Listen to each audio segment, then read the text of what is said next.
అందరికైతే శనార్థి ఇవాళైతే మంచి మంచి ముచ్చట్లయితే పట్టుకొచ్చినాయి. ఇక షురు చేద్దాం పాండ్రి. ముందుగా అయితే హెడ్లైన్స్ చూద్దాముండ్రి. మైసక్ తుఫాను మోసం చేస్తుంది చైనా ఆగం. బాలీవుడ్ స్పైడర్ మ్యాన్ చేస్తుండు రెయిన్లో రన్. తప్పని డోలి తిప్పలు తప్పించుకుంటున్న డాక్టర్లు. మత్స్యకారులు మింగేసిన సముద్రం ఇంకెప్పుడు చేస్తారు సాయం. సొమ్ముల కోసం పోలీసు అయ్యిండు దొంగ. చైనాలోని మామూలు రచ్చ నడుస్తలేదు. అక్కడ మైసాక్ తుఫాన్ వచ్చి పడ్డది. ఒకటే కుండపోత వానలు కురుస్తున్నాయి. ఇక బీభత్సమే అనుకోర్రి. ఆనానింగ్ సిటీలో అయితే ఒక పెద్ద రిజర్వాయర్ కట్టదైపోయిందంట. దాంతో ఊళ్ళోకి రోడ్ల మీదకి వరద నీళ్లు మొత్తం ముంచెత్తినాయి. అక్కడ వాళ్ళు కార్లు బొమ్మల్లాగా కొట్టుకోబోతున్నాయి. చూసేటోళ్ళ గుండెలు అయితే జారిపోతున్నాయి అనుకోర్రి. దీనికి సంబంధించిన వీడియో అయితే సోషల్ మీడియాలో తెగ వైరల్ అవుతుంది. నమ్ముతారో నమ్మరో కానీ జస్ట్ 24 గంటల్లో రికార్డు లెవెల్లో 74.5 సెంటీమీటర్ల వానలు కురిసినాయంట. ఇక మొత్తానికైతే హడలే అవుతురు. గదే మన దగ్గర అయితే ఈ వానకి సగం ఊర్లు మునిగిపోయేటి. ఈ ఘోరమైన విపత్తు పాపం 2 ప్రాణాలు కోల్పోయేలా చేసింది. పరిస్థితి అంతా ఆగమాగం కావడంతో అక్కడున్న అధికారులు అలర్ట్ అయ్యి 50,000 మందిని సురక్షిత ప్రాంతాలకైతే తరలించారు. ప్రకృతి ప్రకోపిస్తే ఎట్లుంటుందో చైనాను చూస్తే అర్థమవుతుంది. హాలీవుడ్ సినిమాలు చూస్తే స్పైడర్ మ్యాన్ అమెరికాలోనే ఉంటాయనుకుంటారు. అది పొరపాటే. మనోడికి ఇప్పుడు ముంబై వీధులలో కూడా సంచరిస్తున్నాడు. కాకపోతే బిల్డింగులు ఎక్కుతలేడు కానీ జర డిఫరెంట్గా చేస్తుండు జనాలకి సాయము. అందరూ దిల్కుష్ అవుతున్నారు. ఈ మధ్యన ముంబైలో దంచికొట్టిన వానలకు రోడ్లన్నీ చెరువులన్నీ నీళ్లు నిలిచిపోయి ఎక్కడికక్కడ గుంతలు పడ్డాయి కదా.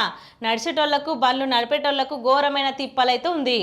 ఇక గిది చూసిన మెమిన్ అనే ఒక కంటెంట్ క్రియేటరు ఊకే వీడియోలు తీస్తే ఏమొస్తుంది మజా అని అనుకున్నాడేమో. పక్కా స్పైడర్ మ్యాన్ డ్రెస్ వేసుకొని రోడ్డు మీదకి దిగిపోయిండు. ఇంకేముంది, ఆ వరద నీళ్ళల్లో నిలబడి అటు పోకుర్రి గుంత ఉన్నది, ఇటు రండ్రి ఇక్కడ రస్తా సాఫ్గా ఉన్నది అంటూ అందరికి దారి చూపిస్తూ సాయం చేస్తున్నాడు. ఈ రియల్ లైఫ్ స్పైడర్ మ్యాన్ ముచ్చట చూస్తే పబ్లిక్ చాలా ఫిదా అయిపోతురు. సినిమా హీరోలు కాదు బాయ్, గిట్లా సాయం చేసేటోళ్ళు రియల్ హీరోలు అంటూ సోషల్ మీడియాలో కామెంట్ల వర్షం కురుస్తుంది. దేశం ఎంతో ముందడికి పోతుందని చెప్పుకుంటాం కానీ గిరిజన గూడాల బతుకులు మాత్రం ఇంకా గిట్లనే ఉన్నాయి. పోలవరం జిల్లా చిత్తూరు ఏజెన్సీలో జరిగిన ఘోరం చూస్తే ఎవరికైనా కన్నీళ్ళు వస్తాయి. ఇక్కడ కర్మన్ కొండ గ్రామంలో సమ్మక్క ప్రియ అనే 16 ఏళ్ల పిల్లకు పాము గరిచింది. ప్రాణం పోయే పరిస్థితి వస్తే గూడెంలో కనీసం ఒక్క బండి పోయే దారి కూడా లేదు. అంబులెన్స్ వచ్చే దిక్కు కూడా లేదు. ఇక చేసింది ఏం లేక ఆ ఊరి గిరిజనులు పిల్లను డోలీలో వండబెట్టుకొని 4 కొండలు ఎక్కి దిగుతూ ప్రాణాలు అరచేతిలో పెట్టుకొని కూటూరుకి మోసుకొని పోయిరు. గిట్ల పరిస్థితి ఘోరంగా ఉంటే ఆ టైంలో డ్యూటీలో లేకపోయినా కానీ వెంకట్ అనే ఈఎంటీ రూట్ తెలుసుకొని బైక్ పై పోయి ఆ పిల్లకు సాయం చేసిండు. నిజంగా ఆయనకు దండం పెట్టాలి కానీ కథ ఇక్కడితో అయిపోలేదు.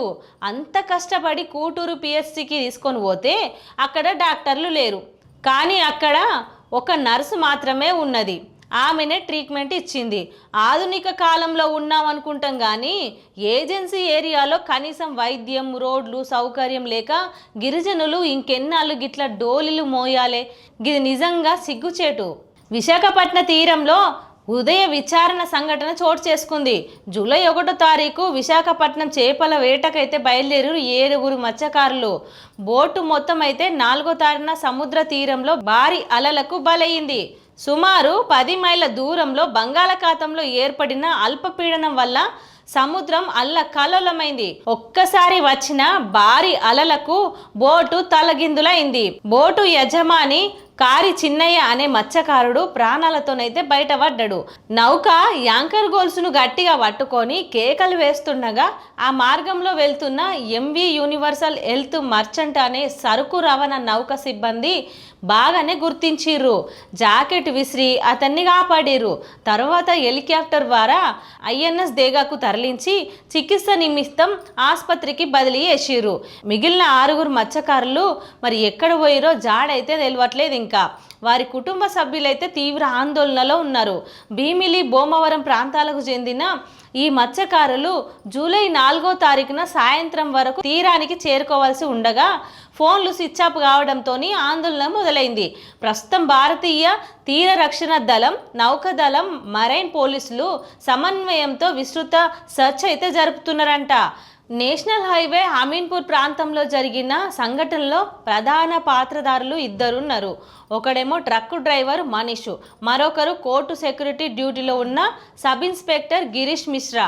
ట్రక్ డ్రైవర్ మనీష్ ట్రక్లో అమీన్పూర్ వైపు వెళ్తుండగా యూనిఫామ్ ధరించిన సబ్ ఇన్స్పెక్టర్ గిరీష్ లిఫ్ట్ అడిగిండు. పోలీసోడే కదా అనుకొని డ్రైవర్ లిఫ్ట్ ఇచ్చిండు. అమీన్పూర్ టోల్ ప్లాజా వద్ద సబ్ ఇన్స్పెక్టర్ దిగి తన సొంత వాహనంలో వెళ్ళిపోయిండు.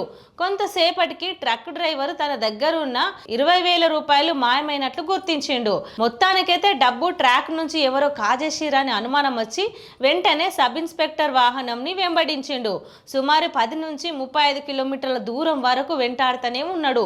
చివరికి యమునా బ్రిడ్జ్ సమీపంలో సబ్ ఇన్స్పెక్టర్ను మంచిగానే పట్టుకున్నాడు. డ్రైవర్ నిలదీస్తే సబ్ ఇన్స్పెక్టర్ కాకి పవర్ చూపించి బెదిరించే ప్రయత్నం చేసిండు. కానీ డ్రైవర్ బెదరకుండా ఎదుర్కొని అతని యూనిఫామ్ జేబులో నుంచి 20,000 రికవరీ చేసిండు. ఈ ఘటన సమయంలో సబ్ ఇన్స్పెక్టర్ షర్టు మొత్తానికి చినిగిపోయింది. చుట్టుపక్కల ఉన్న వాళ్ళు కూడా ఈ దృశ్యాన్ని చూసి పరేషాన్ అవుతురు. ఈ సంఘటన పైన స్థానిక పోలీసులు కేసు నమోదైతే చేసిర్రు.